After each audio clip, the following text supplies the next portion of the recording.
Salut la compagnie, c'est Jules Melon et aujourd'hui, dans un Ciné Critique, je suis avec un invité mystère. Salut, c'est Jules Melon, ouais. Et oui, je suis avec moi-même, j'ai décidé de faire une critique de clone sur un film. Je suis ta conscience. Plus sérieusement, qui est-ce? C'est encore l'Anti-Manger du ciné.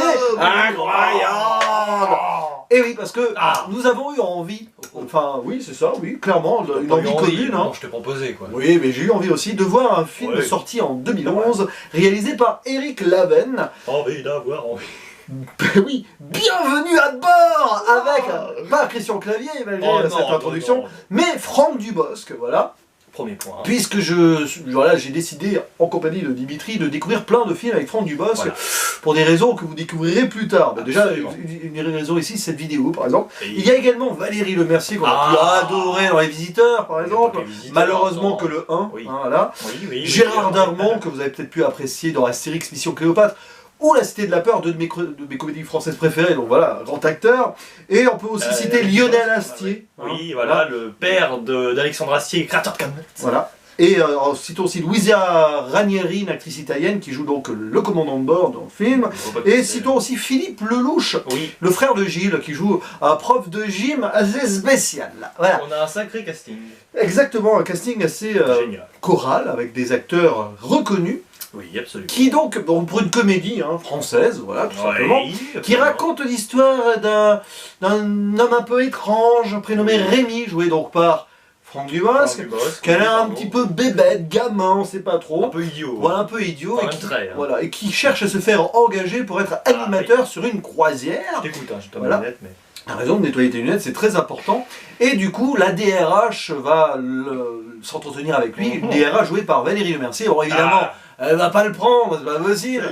Sauf qu'elle va se servir de ce monsieur, de ce Rémi Pasquier, pour établir une vengeance contre son patron qui l'a dégagé parce que c'était son amant et puis il en a plus envie. Enfin bon, c'est un peu compliqué. Bref. Elle en a marre, l'amant d'ailleurs est le patron qui est joué par Lionel Astier, et elle va se servir de Rémi Pasquier, donc de Dubosc, pour faire une sorte de fusible et faire tout péter, voilà, que la croisière ne s'amuse pas du tout. C'est ça, un peu, et que la croisière s'écroule, que le naufrage soit total. Et donc, voilà, et donc le film se déroule sur cette croisière avec Rémi Pasquier, animateur un peu maladroit, château branlant et gamin et tout ce que vous voulez, et bien sûr gag sur gag avec le président qui est sur place, Valérie Lemercier aussi qui est là, et la femme du président, et la commandant, et Gérard Darmon qui joue le directeur, enfin le chef de l'équipage, si on veut. Tous ces personnages vont s'entremêler, et d'autres encore, pour un moment, alors, un moment proche du naufrage, ou une véritable réussite. Je vais poser la question d'abord à l'Anti-Manger du ciné, Dimitri, qui a vu ce film avant moi, et qui me semble l'a pas mal aimé, c'est bien ça? Oui, je l'ai découvert au cinéma en 2011. T'étais tout petit? Oui, j'avais dit c'est terrible. Et je l'ai revu là pour la 5e fois ou 4e fois, mais je pense 5e plutôt. Donc voilà, vous doutez que si je l'ai vu autant, c'est que c'est un film que j'apprécie énormément. Déjà, précision, et c'est un peu ce que tu disais, mais j'y reviens. Le casting est assez incroyable. Il y a plein d'acteurs où quand tu les vois ensemble, tu trouves ça déjà génial sur le papier. Ça se concrétise à l'écran. Il y a même un guest dont on ne révélera pas la présence. Oui, absolument, oui, tu as bien fait de ne pas en parler parce que voilà, pour les... Oui, on ne dit rien. Et franchement, ce qui est drôle, c'est que le film parvient, dans une première partie, à être complètement délirant, voilà, avec un Franck Dubosc qu'on connaît, c'est-à-dire, bon, toujours un peu le même rôle du gars, oui, complètement idiot, mais très drôle en même temps. Et à un moment, on se rend compte finalement qu'il y a une multitude de personnages, dont certains qui sont très secondaires, qui vont le rester d'ailleurs, mais tout va graviter finalement un peu autour de Dubosc, on va partir dans de petits quiproquos, mais en soi, tout ce qui va être fondé sur la méprise, ça va pas impacter trop le récit, parce qu'au final, il y a quand même plein de choses à raconter, avec plein de personnages. C'est davantage sur les rapports entre personnages, les rapports de force qui sont établis et qui varient parfois, que ça me plaît absolument. Oui, je suis très content et je voulais te le faire découvrir, ce film, qui est passé peut-être un petit peu inaperçu quand même. Bah, j'en avais pas entendu, enfin, j'en avais vaguement entendu parler, mais vaguement c'est drôle. Ah oui, bien, voilà, j'ai pas percuté. Beaucoup de métaphores maritimes. Oui, bravo. Et oui, alors, c'est une comédie qui se base... Capitaine Critique, si tu nous écoutes, une comédie qui tourne beaucoup autour des rapports humains, avec ce bonheur apparent ou cette nonchalance apparente de certains personnages qui va un petit peu tourner avec le vent d'ailleurs. Oui, voilà. Te vende pas trop quand même avec tes Non mais voilà, disons que ça part sur une comédie potage qui tourne un petit peu vers la comédie dramatique, sans trop l'être quand même, voilà, avec une touche, etc. Oui. Double lecture, enfin. Surtout, film séparé en deux, grosso modo. À un moment, il y a un tournant de situation, on voit les personnages... La deuxième partie permet de réfléchir un petit peu plus à la première, qui nous paraissait complètement dénuée de... pas d'intérêt, attention, parce qu'on rigole beaucoup, mais dénuée de réflexion. Et on disait juste que les personnages étaient idiots, et que c'était tout, au final, tu vois ce que je veux dire. Ça dépasse ce statut-là, quand même. Pardon, oui, je parle beaucoup, là. Non, mais du coup, quel est mon avis, c'est ça? Oui, j'ai envie de savoir. Ah bah oui. Bon, alors, vous voyez, ce genre de comédie française, c'est assez intéressant parce que c'est de la comédie française, avec ses qualités et ses défauts pour moi, mais je la trouve touchante d'une certaine manière. Il y a quelque chose de particulier dans ce film, c'est vrai que j'ai eu assez peur au début quand même. C'était bon, le personnage gaguesque de Dubosc, qui joue du Dubosc, mais il le fait bien, comme d'habitude. On a vu 10 jours sans maman la semaine dernière. Il y a pas longtemps, oui. C'est, il y a 10 jours. Il y a 10 jours. C'est vrai, on a vu 10 jours sans maman. Oui, il y a 10 jours, c'est très drôle. Et voilà, toujours ce personnage avec un petit peu candide, qui se fait semblant ou qui ne comprend pas les choses, on sait pas trop d'ailleurs. Mais très humain et très beau. Et voilà, avec beaucoup d'humanité malgré tout, même si au début quand même, tout début du film, il n'a pas beaucoup d'humanité. C'est un peu le gars sans gêne qui pique assiette et tout. Oui, mais non, il a besoin de cache un peu, on sent quand même qu'il y a une petite brisure derrière. C'est sûr. Voilà. Et alors... comédie française avec ses petits stéréotypes et tout, ça on va y revenir, mais il y a quand même quelque chose qui, voilà, de tendre, hein. Je sais pas comment l'expliquer, c'est un premier visionnage. Évidemment, sur la fin, il y a même un petit moment d'émotion qu'on ne révélera pas sur un personnage qui paraît anecdotique, mais finalement qui prend toute son importance, etc.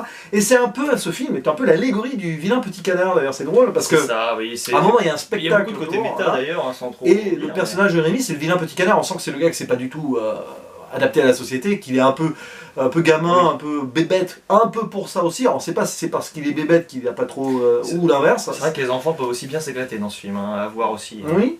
Et d'ailleurs, il y a un enfant en particulier qui joue très bien. Hein. Oui, on en parle pas beaucoup, le petit Barnabé, voilà, on n'en dit pas plus. Non, il joue bien. Et donc c'est un film qui a des défauts, clairement, mais qui a ce petit côté tendre derrière. Alors les défauts, quand même, le côté stéréotype, bon...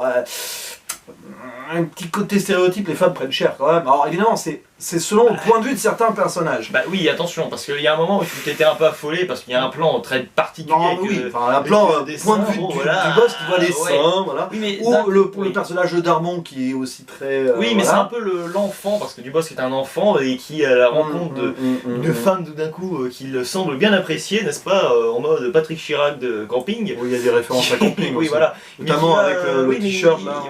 Oui, absolument, mais il grandit en fait, c'est ça l'idée. Il y a une évolution du personnage et ça se sent. Les femmes prennent cher, mais les gars aussi. Hein. Oui, alors, tout le monde prend cher en fait, hein, c'est ça. Hein. Les femmes prennent cher vers le début du film. Tu t'arrêtes au bout de 30-40 minutes, tu te dis, il y a presque.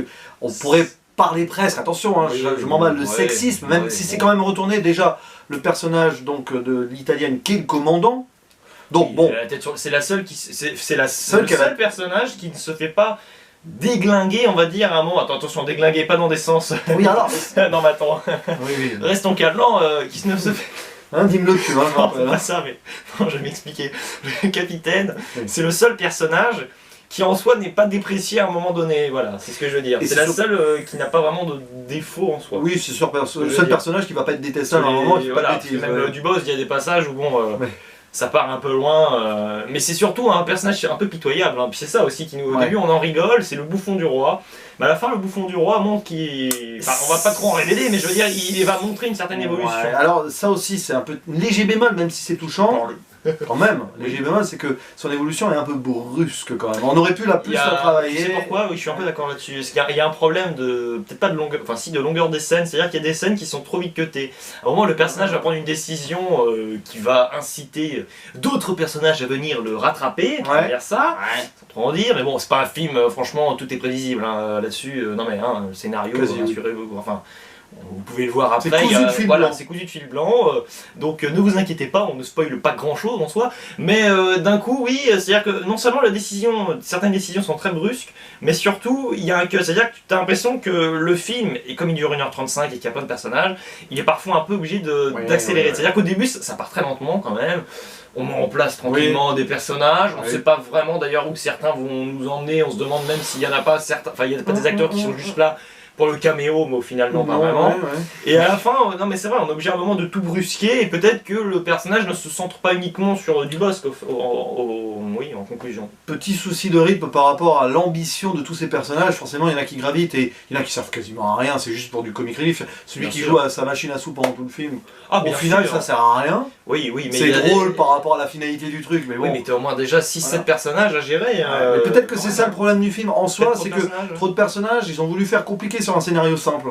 Et un film qui veut faire compliqué sur du simple. Je trouve pas qu'il fait très compliqué. Non, il veut faire compliqué avec les machins, les petits stratagèmes, des droite à gauche. Ouais, c'est marrant, oui, mais ça fait un peu. C'est du vaudeville, hein. C'est du vaudeville sur un bateau quand même. Hein. C'est un huis clos théâtral sur un bateau. Bah, oui, c'est ça, mais c'est beau. Avec ces personnages qui se croisent. Oui, c'est ça, c'est exactement ça. La caméra s'exprime très bien quand c'est restreint. D'ailleurs, c'est drôle parce que le. Oui, la réalisation est très spatiale sur le bateau. On joue beaucoup là-dessus.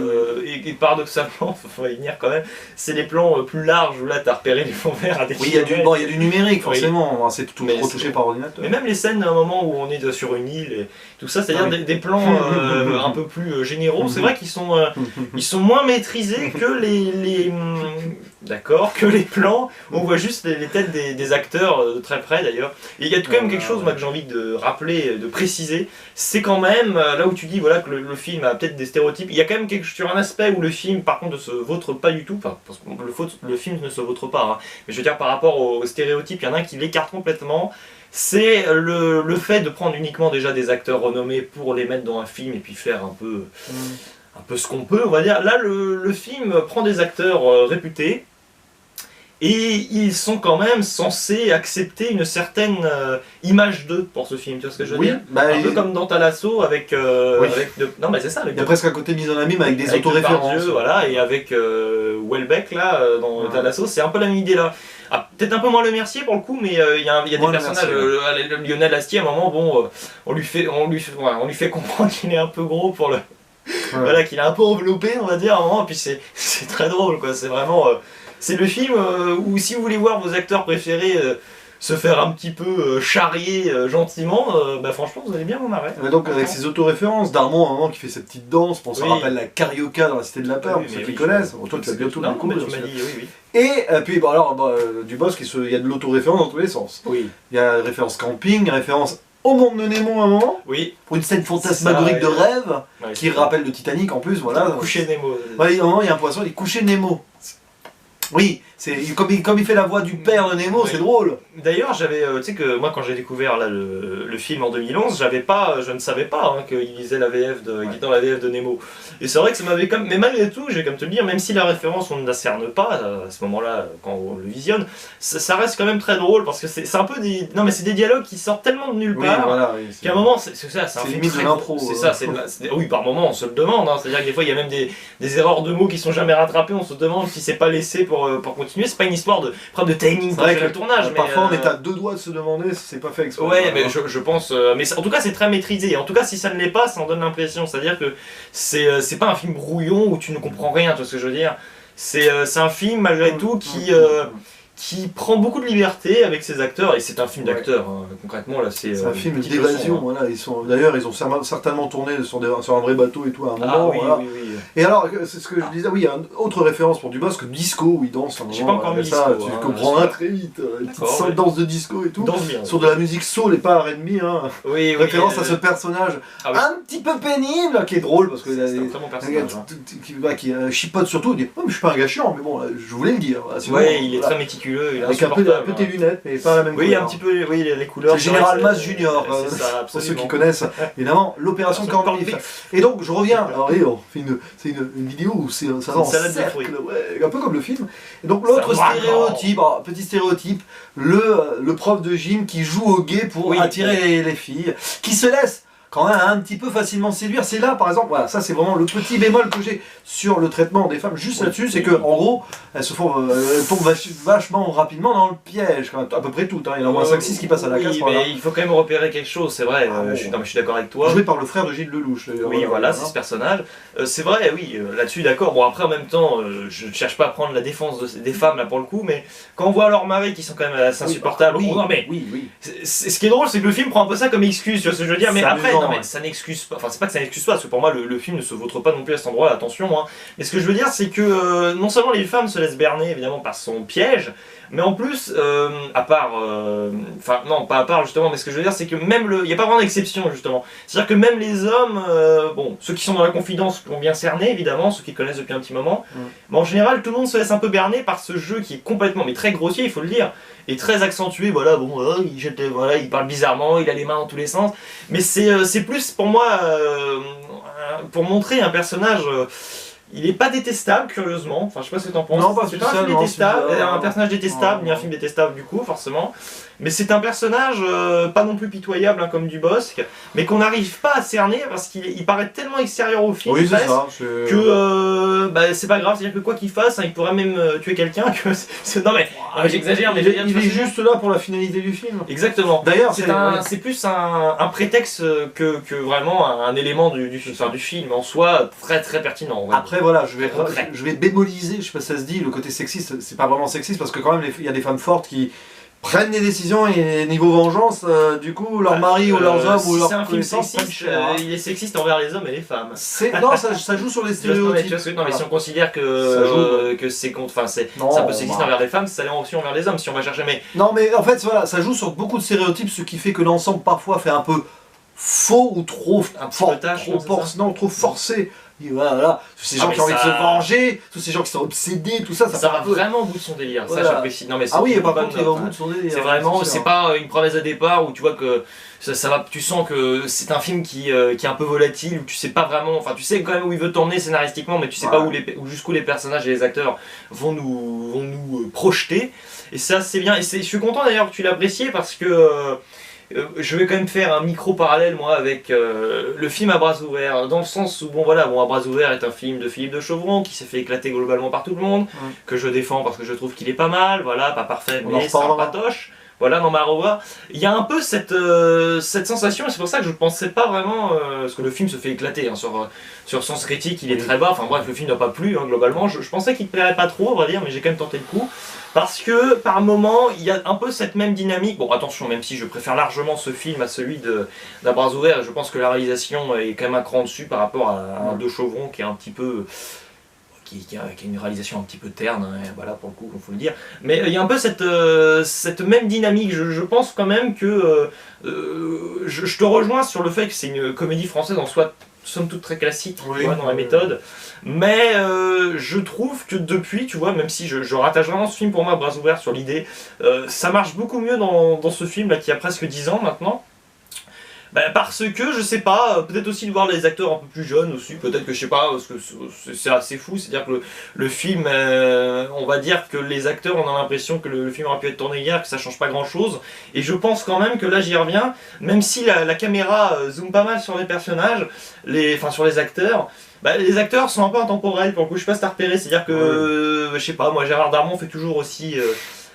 toujours aussi âgé que maintenant, parce que bon, je trouve qu'il fait quand même très âgé pour son âge. Il a toujours les cheveux blancs, enfin, ça fait longtemps. Non, tu vois ce que je veux dire. Bon voilà, pardon Rabbi Jacob, bon là il était un peu plus... Oui, son premier quand même, voilà. Mais je sais pas, c'est un film, tu vois, qui me berce encore, et voilà, ce côté intemporel, je le rallie quand même à cet esprit que je le revois en grosso modo, tous les 2-3 ans. Et que pour moi, ça n'a pas pris une ride. Des fois, on craint dans un film de le revoir plus tard et d'être très déçu, tu vois ce que je veux dire, parce que l'âge, fait que, l'expérience fait que, la filmographie grandissante entre temps fait que, mais non, c'est vraiment le film pour moi qui n'a pas bougé, qui est quand même bien plus axé sur le sexe et compagnie, sur l'intérêt sexuel que ce que je ne le pensais. D'ailleurs dans mes souvenirs, c'est pour ça que les enfants peuvent le regarder, parce que au pire des cas ils ne comprendront rien à certains passages ni aux sous-entendus, c'est pas grave. Vraiment film super à tout le monde. Film léger qui porte son propos jusqu'au bout, même si léger, il y a quand même un moment, il y a un poids, il y a un point dramatique quand même. Oui, mais ça reste quand même légèrement traité. Mais bon, ça c'est légèrement traité, mais ça arrive vraiment à un moment, quand même, un point de rupture où on se dit ah oui quand même, le film ose aller dans certains retranchements un peu particuliers. Là où non mais c'est vrai, il faut le dire, là où d'autres films auraient dit bon voilà, on va simplifier. Vraiment, on sent qu'il y a l'absence d'un personnage dans une famille. Ils auraient pu le prendre à contre-pied lui aussi, puis partir dans des délires un peu, peut-être un petit peu lourdeaux. C'est d'ailleurs un peu le problème d'All Inclusive, hein, c'est-à-dire qu'All Inclusive avec Dubosc, il faudra qu'on le voit. Il y a un personnage, on peut aussi établir un petit lien. Il y a aussi un personnage, enfin pas des personnages qui sont homosexuels, mais on veut nous faire croire que. Et là c'est très lourd, tu vois. Alors qu'ici, ça n'encombre rien et ça reste simple, sobre, mais pour moi efficace. D'accord. J'arrête pas de parler, je suis désolé. Et avant de conclure, ce que j'allais dire, oui, bon, en fait, le côté moins léger, c'est que le destin des vilains petits canards finissent par se croiser à un moment. Donc là, il y a une petite lecture éventuelle, donc c'est intéressant. Absolument. Conclusion, ta note, du coup? Alors, ma note, eh bien, ce sera un très beau 8 sur 10, franchement, voilà. Vous l'avez compris, donc je décide de mettre sur Captain Watch un très bien, voilà, je cherchais. C'est-à-dire que je vous le recommande, encore une fois, même si vous l'avez vu, revoyez-le, à la rigueur, peut-être que c'est peut-être le genre de film, même si on le revoit plusieurs fois, où la vie ne change pas vraiment, presque, parce que ça fait un peu... Il y a quand même un esprit un peu comédie française des années 90 par moment, malgré tout. Non mais c'est vrai, hein, c'est un peu... Non mais c'est le film qui fait un peu transition entre deux générations et deux méthodes, on va dire, et c'est pas mal, je trouve que ça fait le pont entre les deux bateaux. Ça me rappelle, alors je sais plus comment ça s'appelait cette série avec les musclés, mais tu connais pas, où ils étaient sur un bateau aussi à un moment, voilà, bon bref. On est musclés. Les musclés, voilà. Et du coup, moi je vais mettre un 6 sur 10, c'est-à-dire que c'est un film correct, qui se laisse regarder, qui est une comédie française qui a des choses un peu intéressantes, même si c'est un peu brouillon et maladroit par moment. Est-ce qu'il a eu un César, ce film ? Non. Oh, mais ça, si, il l'a eu, oui. Ah oui, mais si, il l'a eu, oui, voilà, moi, César. Ça va zoomer, si tu veux. Ah oui, mince, voilà. j'attribue le... Alors, du coup, on va attribuer ce César tête coupée à Bienvenue à bord, moi 6 sur 10 ou pas mal sur Captain Watch, aïe, les plus de doigts. Et il ne nous reste plus qu'à vous dire à la prochaine. J'enverrai la vidéo parce que j'ai même pas compris ce que tu disais. J'ai pas compris la note, mais c'est pas grave. 6 sur 10. 6 sur 10. C'est pas mal sur Captain Watch. Allez, il n'y a plus qu'à dire à la prochaine. Ciao. Quelle salade, César.